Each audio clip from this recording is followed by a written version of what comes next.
be careful. Don't believe everything. Don't believe the hype. As I believe, I was just trying to get a hip hop reference to make it sound a hip hop reference from about 20 years ago. Well done. Now, if you out there, if you want to interact with the show, then I like to give out the text. The text number is 64046. I love that. Give it to me again. 64046. If I wanted to text, what number would I dial? 64046. If I was going to email, if I was going to use the interconnectivity of the interweb, what would I do? Yeah, you see, that's different. That's Stephen, with PH, .6music@bbc.co.uk. You remember was it last week? I think it was last week that we discussed the fact that there are many bands that seem to have passed me by. It's strange. I feel embarrassed. I feel that being a Six Music broadcaster, I should know every music and all sorts, but I don't. And there are certain things that have just escaped me, which I think perhaps I might like. And so, therefore, I want you, the listeners, to recommend this week a track that you would use to introduce me to the band Maximo or Maximo Park. All right, they've completely passed me by. I see them sometimes on the music channels. I always skip through. I don't know where to start with Maximo Park. Are they good? Are they bad? Let me know. Get in touch. What's the text again? The text number, Steve, is 64046. I'm hoping people have made note of that by now. Harry, what's the email? It's stephen.6music@bbc.co.uk. Is that with a PH? It is. Thanks very much, mate. BBC Six Music. I found a lot of resistance since I've been on Six Music to my love of Bruce Springsteen. And it's bizarre. I find it very unusual. That, of course, written by Bruce. And so maybe if you don't like Bruce, maybe you've enjoyed that one. And I fooled you because you loved it. You thought this was brilliant. And then I just told you it was by Bruce Springsteen. You think, oh damn, he's caught me out. So hopefully I've tricked you. I've tricked people. I've tricked you. It's a Steve show. Steve Merchant on Six Music, and as I've said, later on we will be crawling inside the internet and exploring what's going on down there. We've had, of course, a lot of emails, a lot of texts. I'm encouraging you to get in touch, by the way. Maximo Park. I know nothing about Maximo Park. If you can recommend one track that you would play to me to try and persuade me that I like the Maximos, or whatever you call them, the Park is, whatever they're called, then 64046 is the text. Or you can email. What's the email again? Stephen.6music@bbc.co.uk, Stephen with a PH. We've had, I imagine, a number of letters and emails and correspondences across the week. Am I right? Yeah, we've had one in today already from Aidan in Ballymena, talking of your Bruce Patty curveball that you threw there. His wife was convinced that you were playing Stupid Girl by Garbage, and he trumped her and said no, it's actually The Clash. She felt a bit stupid. He feels like quite the big man at the moment, I'd imagine. That must be a hell of a household. Yeah, that was Aidan in Ballymena. Good luck on that relationship. Well done, Aidan. Dan, you've been collating them, I imagine, all week. Yeah, I have. JK and NS have written in. Oh, yeah. And they say, why don't you go away, you waste of space? You have no interest in music, you four-eyed celebrity self-abuser. And I should point out that the words go away and self-abuser are words I've substituted for the far ruder originals. Sorry, was that directed at me? Wasn't it you? Yeah, very much, because it's sent to you on the email with the subject, you tosser. Excellent. How have you got one? Yeah, literally 5 minutes later, NS and JK were back on the email with the subject line, Steve, you're fab. The message reads, what are you doing on this radio station? Shouldn't you be on hospital radio sharing your boozing anecdotes with similar feeble-minded four-eyed twits? Now, the thing is, you've started off already today saying you had a heavy night. It's like, I'm playing straight into their hands. You're the only person who's ever had a drink. But the time of these emails is just after closing. 5 past 11 and 11 past 11. I'm afraid Pottle and Kettle and Black. He's come back from the pub. He's thought, what do I hate? Steve. Let's listen to his show and then fire off some emails. Oh, and it's strange. It reminds me of my childhood all over again.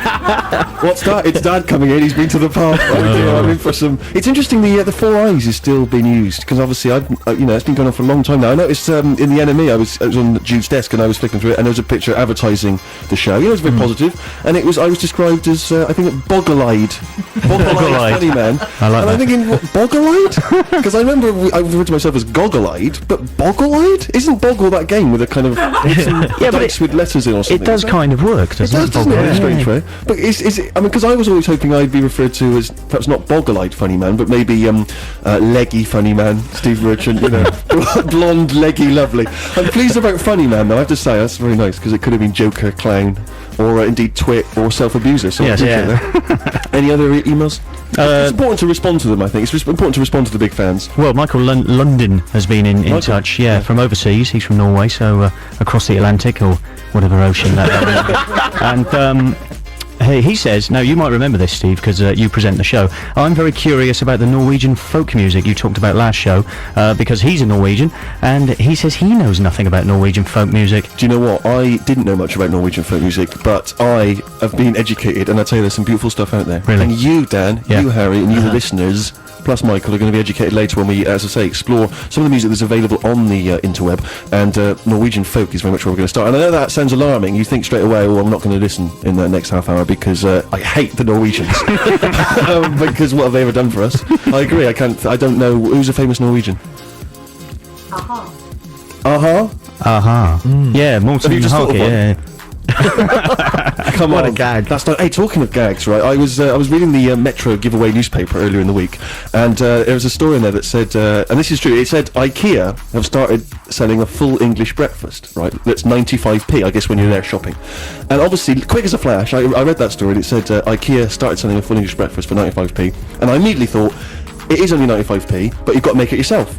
Right, which is a great gag. Come on, it's brilliant. You know, Yeah, no, that is brilliant. That is brilliant. And then I thought to myself, I bet every single DJ across the nation made that same joke that morning. So if you heard anyone make that joke, right, I think it was last Thursday, please, I want to find out kind of what's the farthest reach that joke got to. You know, maybe it made its way as far as Norway, we don't know. Is that Norwegian stuff from Norway, right? I've not embarrassed myself. No, Norwegians, yes, they are from Norway. Yeah. Okay, 64046, if you heard anyone make the it's only 95p, but you have to make it yourself gag. Alright, so we'd like to champion music that has been recommended to us by the listener, and Dan and Harry are the people that introduced that music to us. They're very much the conduit through which you can communicate to me. Harry, what have you got for me this week? Well, this week, Steve, I'm kicking off with Art Brut. It's recommended by a good friend of mine called Jason. I've never met him. Basically, they're a great band. The last single was called Nag Nag Nag Nag Nag, and it didn't make the charts because it was ineligible. Previously, they had a single called Emily Kane, which missed out on the top 40 by 2 record sales, which just seems harsh. But this song is called Good Weekend, although I think it might be called Bad Weekend. Is it Good Weekend? Good to see you're right across this. That was your one job this week, was to get ready and introduce that record. I'll tell you why I got that wrong after the song. Interesting. Harry, we've had a lot of suggestions from the listeners over the weeks, and Yeah, Art Brut, fantastic band. That was called Good Weekend. They also have a track called Bad Weekend, hence my confusion earlier. Look out for the new single Moderate Weekend, which I think is out in the summer. But yeah, Art Brut, great band, led by the lyrical genius that is Eddie Argos. Is that his real name? I think it is. Wow. Yeah. But no, wonderful track suggested by Jason in Colchester. Dan, you're already on the back foot there. I'd be very surprised if you could pull anything out the bag. I know. I mean, even I admit that was good stuff. It reminded me a bit of the Stranglers, sort of early Stranglers days. fan, I know. Yeah, it was great stuff. But I still think that I'm just about going to edge this one. Really? Yeah, because Harry's song recommended by one person, mine has been recommended by 2. So it's already better in my eyes. Yeah. Alex Watson from Bromley, Take a Bow, because you recommended it. Well done. Miss Nina from Oban, who sounds like she might be quite hot, has also recommended it. And it's The Knife, Scandinavian. They're from Sweden, I believe. And so we're keeping the Scandinavian theme going there. Yeah. And it's a song for the called... sniff. Yeah, that's all You're right. so And relaxed it's now called... that you can just give us a dustman's blow, why not? No, that's all right. I like that. It's called Heartbeats. And perhaps we should play the song. Let's just play this song. It was very difficult this week because they've both been excellent tunes, Dan. Yeah, that song may sound familiar to you, Steve. It was covered by Jose Gonzalez and used famously in a TV commercial which had lots of bouncy balls going down a hill. I remember. I think I prefer that one. It's got a heavy electro feel, you'll have noticed. Yeah. A Susie and the Banshees type quality. Sure, nothing wrong with that. And The Knife... Susie. Yes, The Knife have got 45,828 MySpace friends, which is a heck of a make a note lot. of that. So that's 4-5. That's that was 4-5. extraordinary, mate, sorry. Oh, you're taking the mick. Go on. Oh, you're actually taking the mick. I can't believe that. That song was 5 years ago, but they're still going. They've got a new single out this month called Marble House, and that was The Knife. Round of applause for that. Was very beautifully done by Dan. I thought that was excellent. Alright, listen, we have to go to the news very shortly, but after that we'll have more of you, the listeners' music recommendations. We'll also be catching up with Dave, the walking man, who is still walking from Land's End to John O'Groats for no very good reason. Another, of course, of Richard's stupidly difficult music questions, plus there will be the exciting new sound of Norwegian folk music after the news. Who has won the contest between you and Harry? Do you know what? For the first time ever, it's a draw. No! Round of applause. Both excellent choices. I'm happy. Digital radio. Online. BBC Six Music. Kingdom of Doom from The Good, The Bad and The Queen. Guys, did you read about this? There was a news story in the paper earlier in the week about IKEA selling... no, listen. IKEA apparently started selling full English breakfasts for only 95p. Really? That's very cheap. They're only 95p, but you have got to make them yourself. And no, I came up with that gag earlier in the week, but I'm intrigued to know if you, the listeners, heard, because I would imagine every single breakfast DJ made that joke at some point. I think it was last Thursday, and I'm hoping to find out if you've heard that joke already. Have we had any responses? We have had a couple, yeah. The Brucey and Ian podcast show, which is fresh out of Hull. They use that gag. Excellent. And apparently local radio in Southampton, Wave 105, also used it. And that text is from Gary the Uphill Gardener. Right, what does that mean? I've no gardening. idea. I've heard that phrase before. I might want to use that in conversation, perhaps with my nan. What? Yeah, well, I'd imagine Southampton obviously meets the sea, so it must be quite hilly area. Sure. So, Thanks very much for cheers. that full place. Now, as I mentioned at the very top of the show, the internet it's all the rage. It's so popular now. It's crazy.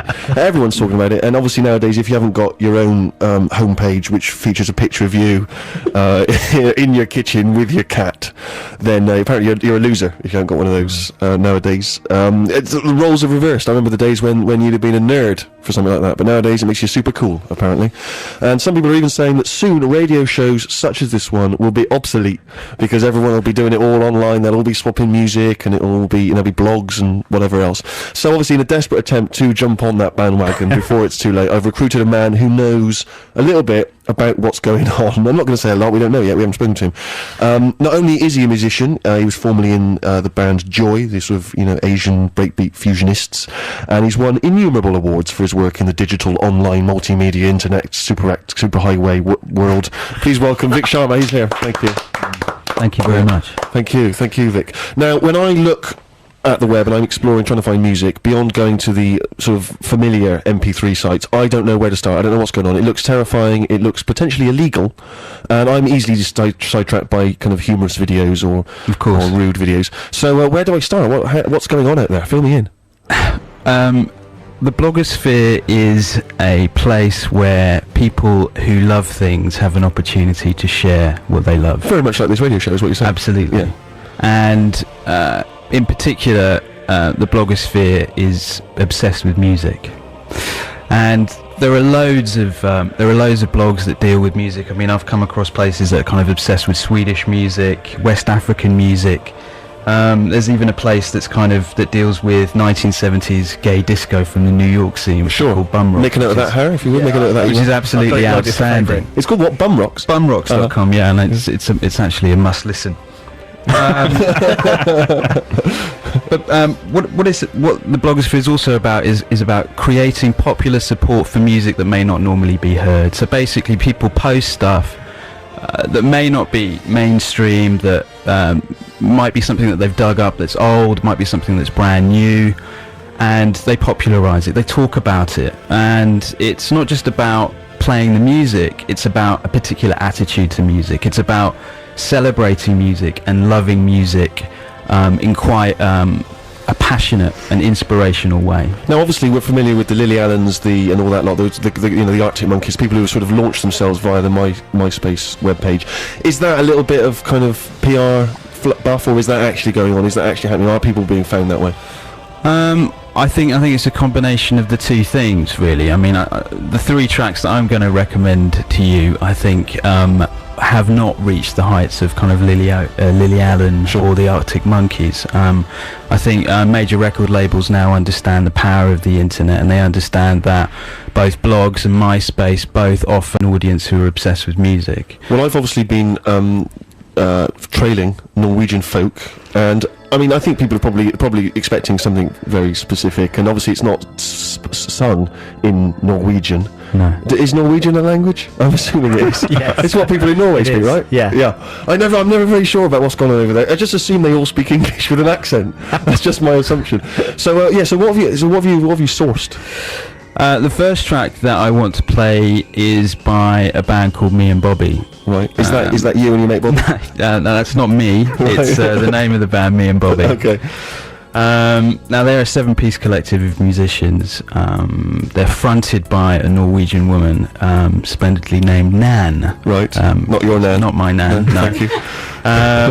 Now they're an unsigned band, and they've had a residency at places like the 12 Bar Club in Soho and the Spitz in East London, Spitalfields Market. And we are definitely talking in the realm of folk here.